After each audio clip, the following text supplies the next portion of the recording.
Après cette très longue pause estivale, on se retrouve pour un petit numéro hors série d'une DeLorean à Paris. Aujourd'hui, je vous emmène à la découverte d'une Peugeot 304, voilà, parce qu'elle vient de fêter ses 50 ans il y a quelques jours. Et qui de mieux pour en parler qu'un journaliste automobile qui connaît ses voitures par cœur puisqu'il écrit de nombreux bouquins autour et en plus il en possède une. Et bah oui, François Alain forcément, et on le rejoint tout de suite. Bon alors François, la fameuse 304 qui fête donc ses 50 ans. Qui fête cette année ses 50 ans. Alors elle est née en octobre 69, pour être précis, au salon de l'auto de Paris en 69. Et c'est la suite de la 204 qui était la première petite traction avant de chez Peugeot, qui était sortie en 65. Et donc cette voiture-là, elle est dans la continuité en fait. Peugeot a voulu combler sa gamme parce qu'ils avaient, déjà depuis pas mal d'années, une gamme. Ouais, bien donc sûr. le zéro central permettait d'identifier la gamme autour. C'est-à-dire qu'ensuite il y avait la série 04, donc il y a eu toute la série complète. C'est une des rares d'ailleurs qui a été complète. 104, 204, 304, 404, Alors, 504. pour qu'on comprenne, le 3 correspond à Le quoi? 3, ça correspond au milieu, c'est-à-dire ça D'accord. correspond à un milieu de gamme. Plus le chiffre est haut, plus c'est un véhicule imposant. Une 607, 604, ouais, c'est voilà. une grosse voiture. Voilà. Une 104, c'est une petite Donc voiture. là, c'est, on C'est va très dire, simple. un milieu de gamme. C'est un milieu de gamme. Dans le contexte de l'époque, donc Ouais. cette voiture, quand elle est sortie donc en 69, ça représentait quoi? C'était pour quelle gamme, on va dire, de clientèle ou quel type de voiture? Parce que c'était encore les 30 Glorieuses, donc Absolument. j'imagine… Absolument. Alors en fait, ce qui était astucieux chez Peugeot, c'est que pendant longtemps, Peugeot avait ce qu'on appelle une sorte de monogame après-guerre. C'est-à-dire qu'on progressait au fur et à mesure, mais il n'y avait qu'une seule gamme. Et en fait, la 204 a permis d'ouvrir la gamme à une seconde clientèle. D'accord, oui. Alors c'était soit justement une première voiture pour des familles qui n'avaient pas forcément les moyens ou les besoins d'avoir une grosse Une voiture, grosse berline, voilà. ou Ouais. le phénomène qui commence à ce moment-là de la seconde voiture. Et c'est ça. C'est-à-dire, madame a peut-être envie d'avoir sa voiture à elle. Donc, monsieur avait la grosse voiture, madame avait la petite voiture. Bon, c'est très stéréotypé, mais Non, c'était mais comme ça à l'époque. Voilà, Bon. faut se remettre dans le contexte, Et exactement. puis, effectivement, ça pouvait être une seconde voiture, justement, qui pouvait servir aux enfants, etc. Et est-ce qu'on peut même penser en voiture même de week-end? Parce que Bien cabriolet, là, on a une cab, Bien donc sûr. on se dit, les familles avaient peut-être une berline ou une voiture de tous les jours et se faisaient un vrai plaisir en se disant, allez, on se paye un petit luxe, on part en vacances ou en Absolument. week-end et on met les petites malles dans le coffre. C'est Quoi. exactement ce qui s'est passé. D'ailleurs, on a eu un président de la République célèbre qui a eu, qui nous a quittés il y a quelques jours, qui est Jacques Chirac, qui a eu effectivement lui aussi en Corrèze. Il avait en Corrèze une 304 cabriolet. Et il y a de nombreux documents où on voit Jacques Chirac dans sa voiture avec sa femme, sa fille, enfin ses filles. Oui, oui, Et donc c'était une voiture de loisir c'est ça. en version cabriolet. Il faut savoir que la 304, comme beaucoup de voitures chez Peugeot à cette époque-là, a été déclinée dans une gamme complète. Donc ça démarre par une berline, bien sûr, le D'accord, modèle ouais. standard, usuel pour tout le monde. Il y a eu ensuite un coupé, Oui. un cabriolet, un break et même une fourgonnette tolée. Donc, Ah, il y a eu c'était une vraiment fourgonnette gamme aussi. absolument. Ah oui, donc les constructeurs à l'époque, donc notamment Peugeot, quand ils essayaient de sortir une gamme, ils se disaient, bon, si on veut vraiment concurrencer le marché et sortir quelque chose de complet sur cette base-là, et même en termes de coût, j'imagine, de fabrication, on sort une gamme et on essaye d'exploiter tout ce qu'on peut Voilà, sur ce… exactement. Donc il y a eu cette voiture-là a eu vraiment, c'était vraiment la voiture des 70s. Ouais, Jacques Chaban-Delmas, qui était le maire de Bordeaux, mais aussi Bien qui sûr. a été Premier ministre, avait lui un 304 coupé. Enfin, D'accord. c'est une voiture qui a été vraiment répandue un peu partout. La globalité de la 304, c'est 1 200 000 exemplaires, ce qui est très honorable, oui, sachant ouais. que la 204, qui était donc son ancêtre, elle avait fait 1 600 000, D'accord. et qu'à une époque, les deux voitures ont été en parallèle. Ah, donc donc elle- il elle se- y avait deux gammes qui Ouais, elle se chevauchaient campait quand même. un petit peu quelque part. Et combien, ouais, donc les exemplaires, ok, et le nombre d'années, ça a été produit pendant Alors, combien donc, d'années? la berline sort en 69 et les derniers exemplaires sortent en 80. Donc il y a 11 ans de production. Ça fait quand même partie des best-sellers quand Ça même. fait partie des best-sellers de Ouais. la marque pour du milieu de gamme. Ah ouais, Et la version coupée et la version cabriolet, qui étaient les versions un peu chic, Ouais. elles ont été produites de 70 à 75. d'accord, Alors aujourd'hui, c'est des voitures qui sont vraiment des voitures de collection, qui Oui. reviennent complètement à la mode. On complètement. a notre ami Julien Drieux qui présente l'émission Les Carnets de Julie sur France 3 depuis déjà quelques années, Très joli rouge. qui roule dans Ouais. une 304 cabriolet identique à celle-ci, C'est vrai. sauf qu'elle n'est pas de la même couleur. Mais Ouais. elle aussi a participé en fait Bah oui. au renouveau dans l'imaginaire C'est ça. des gens, de se dire tiens voilà, ça c'est une petite voiture populaire française des 70s. Et donc ça participe effectivement au mythe au sein de l'univers de la collection, sachant que on est typiquement dans une voiture qui génère le sourire. quand on est en 304. Déjà, elle a une bouille, elle a une gueule. Voilà. Il y a un petit peu de chrome. Bon, celle-là, on n'en parle pas parce que la couleur est magnifique. Moi, j'adore ce côté pastel. C'est original Alors, cette couleur en fait, cette couleur-là, elle existait à l'époque, sauf que comme c'est passé de mode, à un moment donné, beaucoup de propriétaires ont repeint leur voiture d'une autre couleur, notamment souvent en rouge, parce que d'ailleurs, les 304 cabriolets rouges, ça n'existait pas pour le marché français. Donc toutes celles qu'on voit, elles ont forcément été repeintes. Et c'était souvent justement des jaunes paille, des safrans, des couleurs qui ont passé de mode, mais qui aujourd'hui sont furieusement tendance. Et voilà. Donc, au contraire, donc ça c'est collector ça. En avoir de ces coloris-là, c'est génial parce qu'on est complètement 70s et on redevient complètement à la mode. Et en plus, c'est des couleurs qui leur vont extrêmement bien. Oui, bien sûr. Moi je trouve que c'est ça. Ça fait ressortir les chromes. C'est assez compact comme voiture, mine de rien. C'est une voiture compacte. L'avantage, c'est que c'était une traction avant très moderne en fait pour l'époque quand elle est sortie. C'est un moteur en alliage léger, transversal, 4 cylindres, frein à disque à l'avant, un bracam en tête. Enfin on est dans une voiture qui est moderne pour l'époque. Et qui était populaire pour l'époque ou c'était quand même une gamme de gens aisés. Est-ce que c'était accessible pour l'époque? Parce que là maintenant ça coûte quoi? Il y a eu 14 000 € à peu près maintenant? Ouais, aujourd'hui ça a pris un petit peu, mais je dirais que ce serait l'équivalent, alors sauf que les voitures ont grossi, c'est ça. Mais ce serait l'équivalent finalement d'une 308. D'accord. Sauf qu'une 308 à côté c'est énorme. Mais, mais ce serait l'équivalent d'une 208 ou d'une 308. D'accord. Et en termes d'équipement, est-ce qu'il y avait des options, des choses comment on reconnaît déjà? Alors, non, première question, comment on reconnaît une 304? Parce que on connaît un peu les numéros, les gammes, mais par exemple, comment on reconnaît une 204 d'une 304? Est-ce qu'il y a des choses à design? Je trouve que la 204 et la 304, c'est quasiment la même voiture, c'est la même base, c'est le même socle. D'accord, Le moteur a été réalisé, on passe d'un 1100 à un 1300, mais la plupart des organes sont les mêmes. D'accord. Simplement, pour coller à l'actualité, en fait, on a gonflé une 204 en lui donnant un peu un look de 504. C'était assez valorisant. C'est ça, on reconnaît avec cette espèce de, on va dire, de dièdre des phares. Des phares trapézoïdaux. C'est ça, On appelait ça le regard de Sophia Loren. C'est ce que les designers avaient appelé les yeux de Sophia Loren. Donc, en valorisant, on donnait aux clients qui achetaient un milieu de gamme un look du haut de gamme.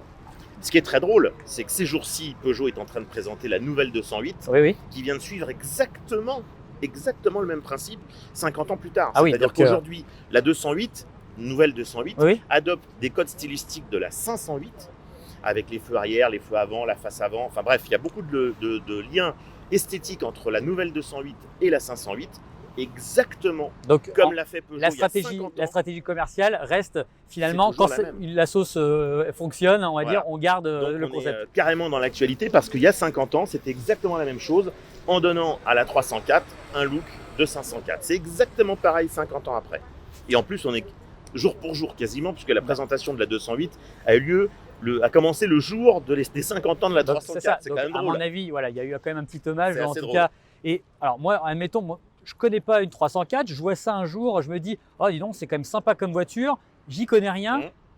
Qu'est-ce qu'il faut regarder un petit peu pour ceux qui n'ont rien? Ils disent, j'aimerais bien, c'est sympa, ça a l'air d'être à peu près accessible, c'est une bonne bouille de voiture française. Est-ce qu'il y a des choses, des modèles ou des petites trucs, on va dire des petits trucs à regarder, des spécificités? Elles ont toutes le même problème, c'est-à-dire que déjà on commence par un problème. Mais elles ont toutes le même problème. On commence par un problème.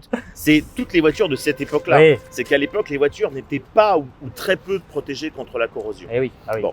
Donc les soubassements de la voiture, pour celle-ci comme pour toutes ces petites copines de la même époque, quelle que soit la marque, c'est ça. Oui, en fait, modo, vraiment cette époque-là. Au début des années 70, la protection contre la corrosion, elle est proche de rien. Pour être franc, la plupart des constructeurs commencent à protéger les voitures contre la corrosion un peu plus tard. D'accord. Milieu, fin des années 70. Et au début des années 70, la protection contre la corrosion, c'est franchement pas grand-chose. Donc première chose, quand on achète une voiture de cette époque-là, on vérifie les soubassements de la voiture. D'accord. Voir s'ils sont en bon état, si tout ce qui est les attaches d'amortisseurs, les attaches de berceau. Donc les soubassements, pour expliquer, c'est quand même le dessous de la voiture. On regarde, j'imagine les ailes, les passages de roues. Parce que là, on va vite faire des frais de carrosserie, etc.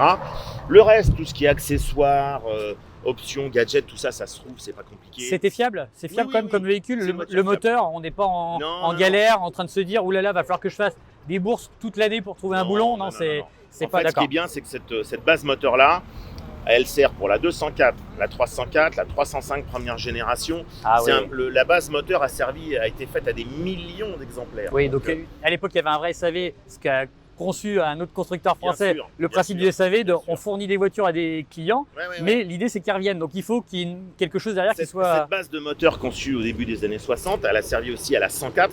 Le moteur est modifié, mais la base de la 104, c'est aussi ça. Et donc aussi aux premières 205. Eh oui. Parce que les premières 205, c'est un moteur 104 aussi Ah ouais. transformé. Donc Ah oui, donc, cette création de moteur, elle a servi dans des millions et des millions de voitures. Donc il n'y a pas d'inquiétude. Donc il y a quand là-dessus. même, ouais. Il faut juste que ce soit correctement entretenu, Oui. Faire les vidanges, l'entretien. C'est ça.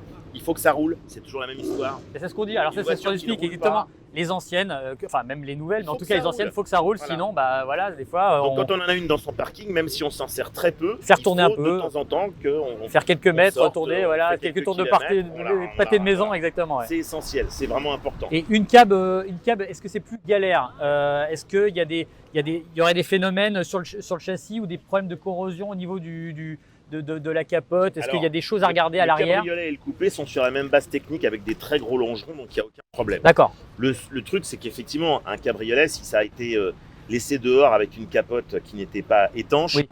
l'eau s'est infiltrée. D'accord. Donc effectivement, Donc, il y a un des points cabriolet, à c'est une regarder voiture quand même. sur lequel il faut être particulièrement vigilant. Ok. Sachant Ok. qu'il y avait aussi un hardtop qui était d'ailleurs très mignon, qui lui allait très Ah bien. oui. Ah, alors, Mais stop c'est vrai aussi. que les cabriolets, par définition, sont un peu plus sensibles à cause de ça. Ça, D'accord. c'est vrai. Donc il faut faire un peu attention, comme tous les cabriolets d'ailleurs. C'est ça. C'est pas uniquement celui-là, Mais c'est tous les cabriolets, parce que Ouais. voilà, on parle même de Porsche. À Bien l'arrière, on sait que ça coule et que Bien ça rouille beaucoup. Le designer, qui était le Alors, designer? il y a eu toute une histoire là-dessus. Ah. Parce qu'en fait, tout le monde a dit c'est Pininfarina. Non, ça n'est pas Pininfarina. En fait, ce qui s'est passé, c'est que Pininfarina était le designer attitré de Peugeot dans ces années-là. D'accord. Donc Pininfarina bossait, entre guillemets, sur les nouveaux modèles, qui étaient donc en général des berlines. Oui, bien sûr, ouais.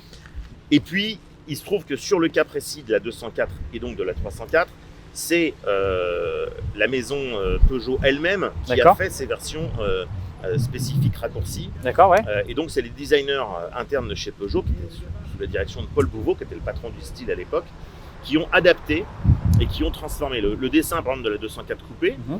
C'est Paul Bouveau qui l'a fait. Il a D'accord. eu le Grand Prix de l'art et de l'industrie en 66 pour ce dessin qui est magnifique.